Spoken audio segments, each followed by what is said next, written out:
रानी लक्ष्मीबाई जन्म 19 नवंबर 1828, एक मृत्यु 18 जून 1858, मराठा शासित झांसी राज्य की रानी और 1857 की राज्य क्रांति की द्वितीय शहीद वीरांगना। प्रथम शहीद वीरांगना रानी अवंतीबाई लोधी 20 मार्च 1858 है थी। उन्होंने सिर्फ 29 वर्ष की उम्र में अंग्रेज साम्राज्य की सेना से युद्ध किया और रणभूमि में वीरगति को प्राप्त हुई। बताया जाता है कि सिर पर तलवार के वार से शहीद हुई थी लक्ष्मीबाई। लक्ष्मीबाई का जन्म वाराणसी में 19 नवंबर 1828 को हुआ था। उनका बचपन का नाम मणिकर्णिका था, लेकिन प्यार से उन्हें मनु कहा जाता था। उनकी मां का नाम भागीरथीबाई और पिता का नाम मोरोपंत तांबे था।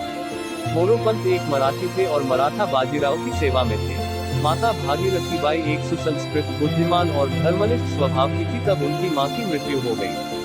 क्योंकि घर में मनु की देखभाल के लिए कोई नहीं था, इसलिए पिता मनु को अपने साथ पेशवा बाजीराव द्वितीय के दरबार में ले जाने लगे, जहां चंचल और सुंदर मनु को सब लोग उसे प्यार से छबीली कहकर बुलाने लगे। मनु ने बचपन में शास्त्रों की शिक्षा के साथ शस्त्र की शिक्षा भी ली थी। सन 1842 में उनका विवाह झांसी के मराठा शासित राजा गंगाधर राव नेवालकर के साथ हुआ और वे झांसी की रानी बनी। विवाह के बाद उनका नाम लक्ष्मीबाई रखा गया। सितंबर 1851 में रानी लक्ष्मीबाई ने एक पुत्र को जन्म दिया, परंतु 4 महीने की उम्र में ही उसकी मृत्यु हो गई।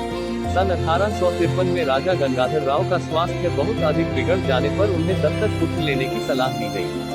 पुत्र गोद लेने के बाद 21 नवंबर 1853 को राजा गंगाधर राव की मृत्यु हो गई।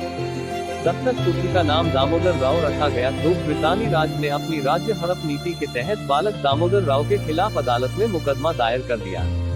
हालांकि मुकदमे में बहुत बहस हुई, परंतु इसे खारिज कर दिया गया। ब्रितानी अधिकारियों ने राज्य का खजाना जब्त कर लिया और उनके पति के कर्ज को रानी के सालाना खर्च में से काटने का फरमान जारी कर दिया। इसके परिणाम स्वरूप रानी को झांसी का किला छोड़कर झांसी के रानी महल में जाना पड़ा। पर रानी लक्ष्मीबाई ने हिम्मत नहीं हारी और उन्होंने हर हाल में झांसी राज्य की रक्षा करने का निश्चय किया। झांसी 1857 के संग्राम का एक प्रमुख केंद्र बन गया, जहां हिंसा भड़क उठी। रानी लक्ष्मीबाई ने झांसी की सुरक्षा को सुदृढ़ करना शुरू कर दिया और एक स्वयंसेवक सेना का गठन प्रारंभ किया। इस सेना में महिलाओं की भर्ती की गई और उन्हें युद्ध का प्रशिक्षण दिया गया। साधारण जनता ने भी इस संग्राम में सहयोग दिया। झलकारी बाई, जो लक्ष्मीबाई की हमशक्ल थी, को उसने अपनी सेना में प्रमुख स्थान दिया। 1857 के सितंबर तथा अक्टूबर के महीनों में पड़ोसी राज्य ओरछा तथा दतिया के राजाओं ने झांसी पर आक्रमण कर दिया। रानी ने सफलतापूर्वक इसे विफल कर दिया। 1858 के जनवरी माह में ब्रितानी सेना ने झांसी की ओर बढ़ना शुरू कर दिया और मार्च के महीने में शहर को घेर लिया। 2 हफ्तों की लड़ाई के बाद ब्रितानी सेना ने शहर पर कब्जा कर लिया, परंतु रानी दामोदर राव के साथ अंग्रेजों से बचकर भाग निकलने में सफल हो गई। रानी झांसी से भागकर कालकी पहुंची और तात्या टोपे से मिली। 6 तात्या टोपे और रानी की संयुक्त सेनाओं ने ग्वालियर के विद्रोही सैनिकों की मदद से ग्वालियर के एक किले पर कब्जा कर लिया। बाजीराव प्रथम के वंशज अली बहादुर द्वितीय ने भी रानी लक्ष्मीबाई का साथ दिया और रानी लक्ष्मीबाई ने उन्हें राखी भेजी थी, इसलिए वह भी इस युद्ध में उनके साथ शामिल हुए।